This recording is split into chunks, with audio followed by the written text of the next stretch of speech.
erməni hərbi birləşmələri cephe xəttinin istiqamətində daha da azğınlaşdı. Hazırda rayonun Əfətli kəndindəyik. Ermənilər bütün yaşayış məntəqələrini ağır artilleriyadan ateşe tutur.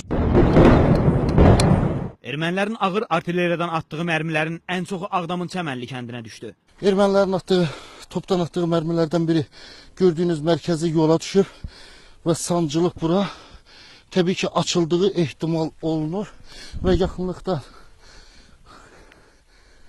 elektrik xətti qırılıb tökülür. Hazırda durum budur. Kənd yaşayış məntəqələri ateş altındadır. Saatlar irəlilədikcə dəhşətli xəbərlər ard-arda gəlməyə başladı. Çəmənli kəndinin güclü artilleriya ateşinə tutulması nəticəsində bir dinc sakin həyatını itirdi. 7 nəfər isə yaralandı. Rayonun Əfətli kəndində də bir sakin qəlpə yarası aldı.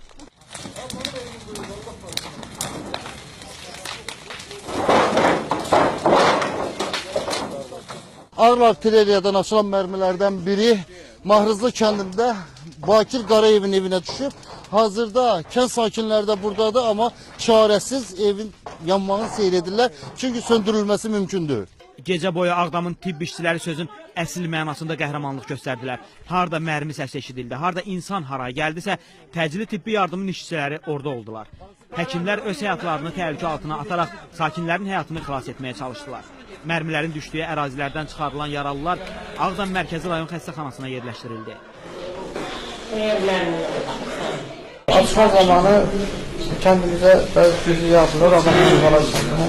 Özümü ağaç vardı, dərin yama kimi. Yola soğanda, özümüz atanda qapı gəldi. Sağ başının aynasından yaralı dəydi ki işte.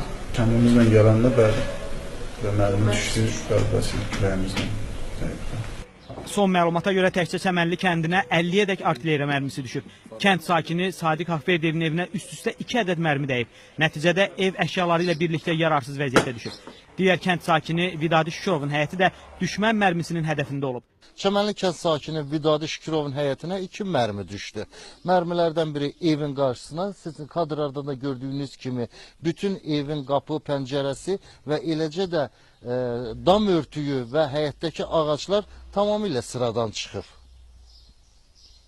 İkinci mərmi isə avtomobil qarajına düşüb. Hər iki mərminin qəlpələri evi və həyətdəki tikilləri yararsız hala salmaqla yanaşı, tövlədəki mal-qaranın, toyuq cüzənin tələf olmasına və yaralanmasına səbəb olub. Gördüyünüz kimi ermənilər o mənfur düşmənlərimiz atıbdı. Malımız, atımız, töyüğümüz, evimiz, eşiyimiz dağılıbdı. Ona baxmayaraq balıbaşına dönüb.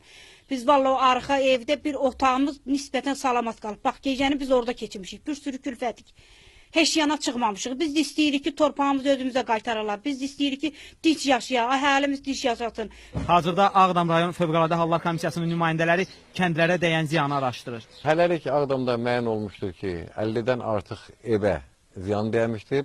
Bu ilkin araşdırmalardır. Mülki əhalidən bir nəfər şəhid olmuş, 7 nəfər yaralanmış. Yaralanlardan biri ağır vəziyyətdədir, bir nəfər qan tüzüğü almışdır. Onlarla heyvan ölmüşdür. Ateş nəticəsində onlar da ölmüşdür. Ümumiyyətlə, hazırda durum sabit olmağına baxmayaraq, yenə gərginlikdir. Hər an gözləmək olar ki, erməni vəhşiliklərini bir daha davam etdirsin.